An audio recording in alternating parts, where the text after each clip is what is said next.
going on, guys? Welcome back to Louis 13 Gaming. Today we're finally going to be talking about the PlayStation 5 versus Xbox Series X comparison. I've had both of these consoles since launch, so it's about 6 months later. I've had my time to kind of see what I like more about each one. We're going to talk about the controllers. We're going to talk about the UI. We're going to talk about the games, performance. We're going to talk about the features, the memory, which one is quieter, which one makes the most noise, which one gets hotter, and of course we're going to talk about which one I prefer and which one I like the best personally. So without further ado, we're going to jump right into it. If you guys enjoy, like, comment, subscribe. It helps out tremendously. Thank you guys so much. I really appreciate it. All links are down below in the description for anything you guys might need. Let's get right to it. All right, so starting off with the controllers, we'll talk about Xbox first, since there was, the least amount of changes in this Xbox controller. It's not all bad, it's not totally a negative when it comes to there not being a lot of changes, because it does feel very good in the hands. It feels pretty much perfect. I don't know, Xbox just has it down when it comes to the comfortability and how the controller feels in the hand. Definitely my favorite controller when it comes to the feel and just total comfortability, and it just feels like it belongs in your hands. And Xbox really has that down to a science. I mean, since the 360, the feeling of the controller has been the best in my opinion. Now I will say the build and the quality of it feels a little bit cheap. It doesn't feel as good of quality as the PS5. I definitely feel like they could have made some more changes with it, and I used to look at it negatively due to the fact it still uses batteries.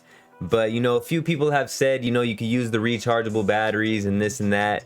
And that's true. You definitely can use the rechargeable batteries. So I still prefer not having batteries, but to each his own. And I don't look at it as much of a negative as I used to. Now, unlike the Xbox controller, PlayStation actually did make a lot of changes. This is actually a next generation controller. It has the haptic feedback, as you guys know. It has the adaptive triggers. The whole feeling and experience that this controller gives is definitely next level, and it definitely plays a huge role when it comes to choosing, what game I want to buy. If there's a choice, an option of a game that I could buy for Xbox or the PlayStation, this controller definitely plays a role in my decision. And I feel like PlayStation hit the ball out of the park with their new controller. Look of it is dope. The feel of it, it's not as comfortable as the Xbox. I will give the Xbox the win on that one. The Xbox controller definitely feels a lot more comfortable, feels a lot more playable. This one's a little too wide, I feel like, in my personal opinion. I know different people have different feelings on that. This one feels a lot better than controllers in the past, though. When we're talking about PlayStation, I love the little attention to detail that they did with all the X's and the O's and the squares on the back of the controller for the hand grip. Really, the only negative that I can say with this controller that I've experienced personally is the battery life. This controller dies super quickly with all the new features it has. It has the mic in it. It has the speaker, like we talked about, the haptic feedback and the adaptive triggers. So with all that new technology, it definitely dies super quick. Hopefully they can improve upon that in the future. And there has been some issues being talked about with people experiencing drift in the controller. I haven't had that issue yet, but it's definitely been talked about. But overall, when it comes to the controllers, PlayStation definitely with a big W on that one. PlayStation 1-0 with the early lead. Next, it's only right that we talk about the looks. I guess starting off, we could talk about the PlayStation, since it is the one that has been more talked about when it comes to its looks. It does kind of look like a big ass modem. Some people like it, some people don't like it. Me personally, I like the look of it. I do think it's a little too big. It's a little too awkward. It's not as easy to put in certain places, such as the Xbox is. So you are definitely gonna have to find a special place for it. I do like the way that it looks next gen. I do like the attention to detail that they gave to all the little things that they put, just the same as the controller. I definitely, again, like the color of it. I really try not to touch the gloss black in the middle because I know it scratches very easily. It definitely gets fingerprints very easily and attracts a lot of dust. Overall, I like the look of it. I just wish it wasn't so big, bulky, and awkward. That's what she said. Now getting into the look of the Xbox, This is a little more simple, and I'm a simple type of person. I love simplicity, so this is right up my alley. I don't mind the look of it whatsoever. It is just a box, but you can see from the top, if you look at it from different angles, you can see the little green effect that it gives. It's not big, bulky, and awkward. It's nice and sleek. And I really don't have too many bad things to say about this design. I mean, some people might say they wanted it to look a little more next gen, but to me personally, I like the way it looks. I like the simplicity of it. I like the ease of, you know, determining where you're gonna stick it and the options that you have because of the size and the shape of it. So for me personally, this is a tough one. I would give the slight edge to the Xbox, but I'm gonna have to call it a tie just because I do appreciate the little attention to detail that PlayStation gave when building this PlayStation 5, bringing the total to 1.5 for the PlayStation and 1 for the Xbox. So when it comes to the games on each console, if we're talking about exclusives, I think it's pretty safe to say PlayStation has the better exclusives with games like Spider-Man, The Last of Us, Ghost of Tsushima, God of War, Uncharted. I don't think they have just the better exclusives. Those are pretty much the best games, period. If we're talking about campaign type games, I mean, The Last of Us was Game of the Year. Ghost of Tsushima was right there with it. A lot of people would say that it should have been Game of the Year. God of War right up there. Uncharted, you know, all these games are always up there on the list of best game of the year. And these are PlayStation exclusives. So that really puts PlayStation in the lead if we're talking about exclusives and games in general. But that doesn't take Xbox out of the equation altogether. They definitely have some big games such as Forza, Halo, which is a huge game, obviously one of the most popular games of all time. Gears of War was definitely a favorite of mine when it first came out on the 360. I played that game a lot. Haven't really played it much since, but definitely a good game. And I believe Sea of Thieves and a few others as well. So when it comes to the games, even though Xbox does have some dope titles, I'm gonna have to give this one to PlayStation because they have the better exclusives.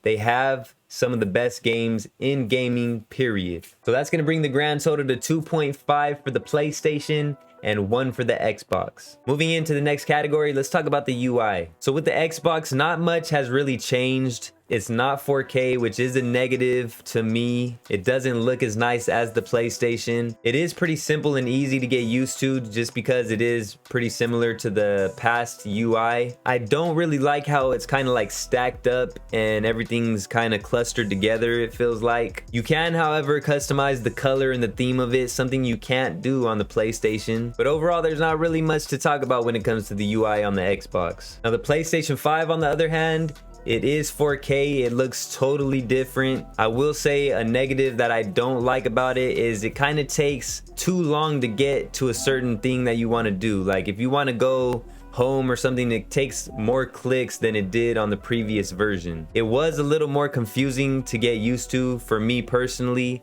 than it was with the Xbox, but I definitely like the way it looks with the 4K resolution. You can't customize it, which kind of sucks. But I do like when you hover over whatever game you want to play, it has the theme of the game, and if they add music to it, it'll have music as well. I do like that. They did take out the option to create folders, so that kind of sucks. It pretty much just shows all the games, whatever games you most recently played, and then to get to any other games, you have to go to your game library. So I don't really like that. Hopefully they fix that with an update. I don't know why they took that option away. But overall, with a few updates, I'm gonna have to give this one to the PlayStation 5 just because it is 4K. I don't know why Xbox didn't add 4K resolution to the UI, and I definitely like the way they have it set up a lot more than they have it kind of stacked on top of each other with the Xbox. So that now brings the grand total to 3.5 for the PlayStation and 1 still for the Xbox. Next, let's talk about the features. Which features do these next gen consoles bring and offer? Well, when it comes to the Xbox, you gotta bring up Game Pass, man. Xbox has that Xbox Game Pass, and that is a real big game changer for me. I love Game Pass. I've made videos about it in the past. I think it's pretty much the best purchase you can make when it comes to gaming. They give you so many top-notch, top-level games. It's not like PlayStation Now, you know, PlayStation does have that, but that's more of quantity. You know, they give you a whole lot of stuff. And don't get me wrong, they do have some good games and they have been improving. But when it comes to Xbox Game Pass, they give you games that you actually want to play. We're talking about top level, top-notch games, and a lot of which are available at launch. They got games like MLB The Show 2021. They got Grand Theft Auto 5, which is super dope. They got NHL 21, Destroy All Humans. They got Skyrim, Fallout, Doom. They have Star Wars, Wolfenstein, Dishonored, Prey, The Evil Within, Gears of War, NBA 2K, Madden. I mean, the list goes on and on with the AAA top level games that they have. So that's definitely a big plus for Xbox. They really did deliver with the features. Things like quick resume, you know, you could exit one game, go to the next, and it'll put you exactly where you were when you left off. That's definitely a big one, something that PlayStation didn't take advantage of. And it's all about saving time, man. When it comes to us as humans, we definitely want stuff that's gonna be the quickest, take the least amount of time, and be the most convenient, and quick resume definitely does that for us. So when it comes to features, definitely gonna have to give that to the Xbox. That's one for the Xbox. They finally got another one. That's gonna bring the grand total to 2 for the Xbox and 3.5 for the PlayStation. Now getting into the performance, you really won't see that much of a difference when it comes to performance. If you look at the test, Xbox has the slight edge in certain things.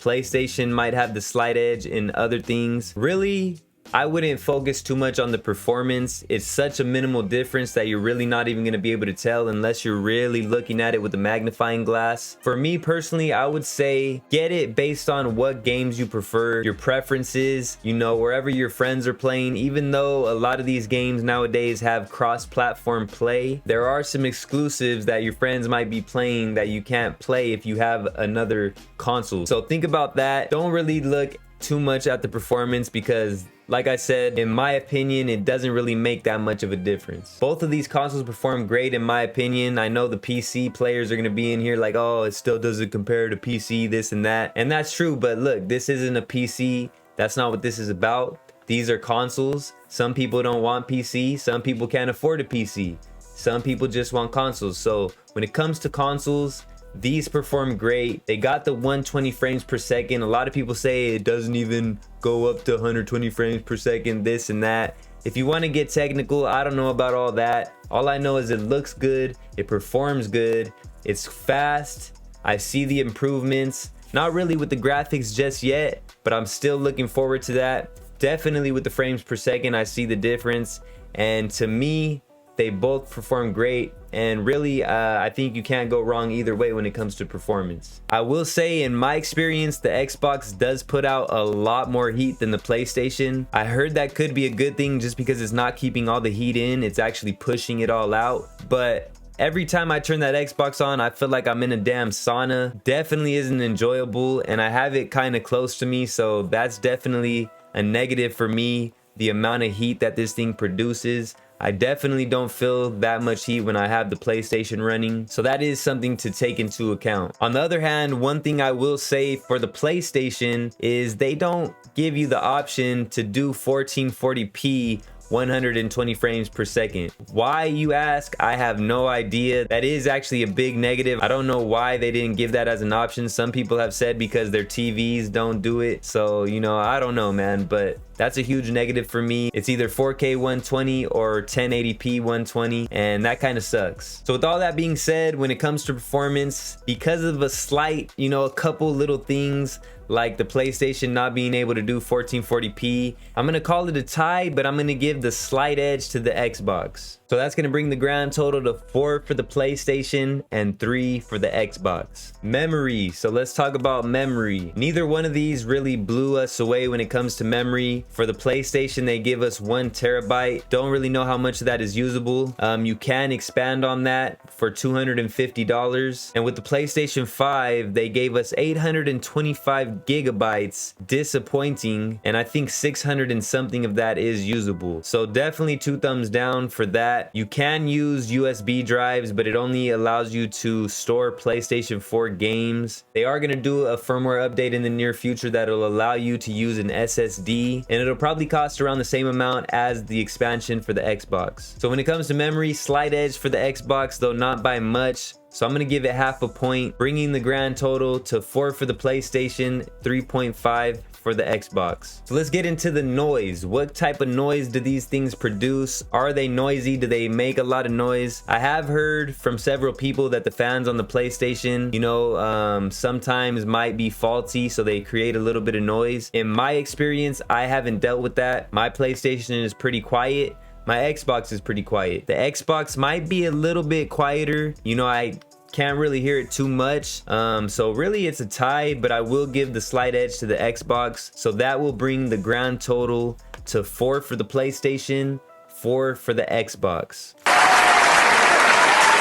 4 for the PlayStation, 4 for the Xbox. This is just my personal opinion, so take it for what it is. And when it comes to what I prefer, what I would get if I had to choose one, I'm probably gonna have to go with the PlayStation, just for the simple fact that I've always been mostly a PlayStation guy. The controller makes a huge difference. That definitely plays into the equation of what I want to go with. It just brings a whole different experience to the gaming, with the haptic feedback, with the adaptive triggers, and the exclusives. PlayStation has the exclusives, they have the best games. Xbox does have Game Pass, so that is a huge plus. They do have Halo, big game, huge game. They have Forza if you're into racing. But like I said, me personally, I'm gonna have to go with the PlayStation if I had to choose. But definitely happy that I have both, because there's for sure things that I like about the PlayStation and for sure things that I like about the Xbox more than the other. So hopefully you guys enjoyed this comparison. Let me know what you guys think down below in the comments. I know a lot of you guys are still looking for these consoles, and if you are, make sure you're on Twitter. My link is down below in the description. Make sure you follow the list, keeping track of stock. We do still help you guys out with that. Make sure you have all the alerts on so you don't miss out on any of the drops. Hopefully that gets better for you guys soon, so you guys could get the console that you do desire. Like I said, let me know down in the comments which one you prefer. If you guys enjoyed, like, comment, subscribe. It helps out a lot and I really appreciate it. All links are down below in the description for anything you guys might need. If you want to become a member and game it with us, if you want to purchase some of the $13.91 apparel, if you're into car stuff, I do have a car channel that you could go check out. And everything I use and recommend, all my social platforms, all down below in the description. Like I said, I appreciate you guys so much. Until the next one, Louis 13 Gaming checking out. Salute.